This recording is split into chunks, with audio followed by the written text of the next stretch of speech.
ಈಗ ಭವಾನಿ ರೇವಣ್ಣಗೂ ಕೂಡ ಟೆನ್ಷನ್ ಶುರುವಾಗಿದೆ. ಕೆಆರ್ ನಗರ ಕಿಡ್ನಾಪ್ ಕೇಸ್ನಲ್ಲಿ ರೇವಣ್ಣ ಈಗಾಗಲೇ ಬಂಧನ ಆಗಿದ್ದಾರೆ.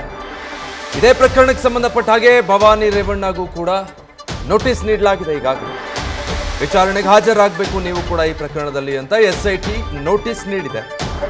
ಹಾಗಿದ್ರೆ ಈ ಪ್ರಕರಣದಲ್ಲಿ ವಿಚಾರಣೆಗೆ ನೋಟಿಸ್ ಕೊಟ್ಟಿರೋದ್ರಿಂದ SIT ಮುಂದೆ ಭವಾನಿ ರೇವಣ್ಣ ಹಾಜರಾಗ್ತಾರ? ಈ ನಿಟ್ಟಿನಲ್ಲಿ ಅವರಿಗೂ ಕೂಡ ಈಗ ಕಾನೂನಿನ ಸಂಕಷ್ಟ ಎದುರಾಗಿದೆ.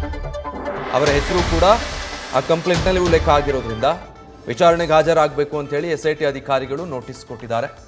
ಯಾವ ಪ್ರಕರಣದಲ್ಲಿ ಈಗ ರೇವಣ್ಣ ಬಂಧನ ಆಗಿದ್ದಾರಲ್ಲ, KR ನಗರದಲ್ಲಿ ದಾಖಲಾಗಿದ್ದಂತಹ ಪ್ರಕರಣ, ಸಂತ್ರಸ್ತ ಮಹಿಳೆಯ ಕಿಡ್ನ್ಯಾಪ್ ಆಗಿದ್ದ ಪ್ರಕರಣಕ್ಕೆ ಸಂಬಂಧಪಟ್ಟ ಹಾಗೆ ಅದೇ ಪ್ರಕರಣದ ವಿಚಾರವಾಗಿ SIT ಅಧಿಕಾರಿಗಳು ಭವಾನಿ ರೇವಣ್ಣರಿಗೂ ಕೂಡ ನೋಟಿಸ್ ಕೊಟ್ಟಿದ್ದಾರೆ.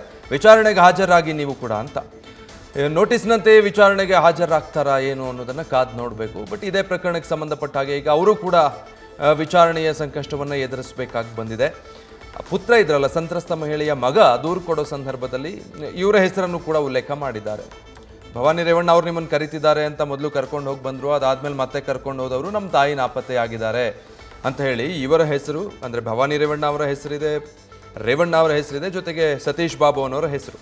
ಸತೀಶ್ ಬಾಬು ಮತ್ತು ರೇವಣ್ಣ ಇಬ್ಬರ ಅರೆಸ್ಟ್ ಈಗಾಗಲೇ ಆಗಿದೆ. ಮೊದಲಿಗೆ A2 ಸತೀಶ್ ಬಾಬುನನ್ನು ಅರೆಸ್ಟ್ ಮಾಡಲಾಯಿತು. ಅದಾದಮೇಲೆ ನಿನ್ನೆ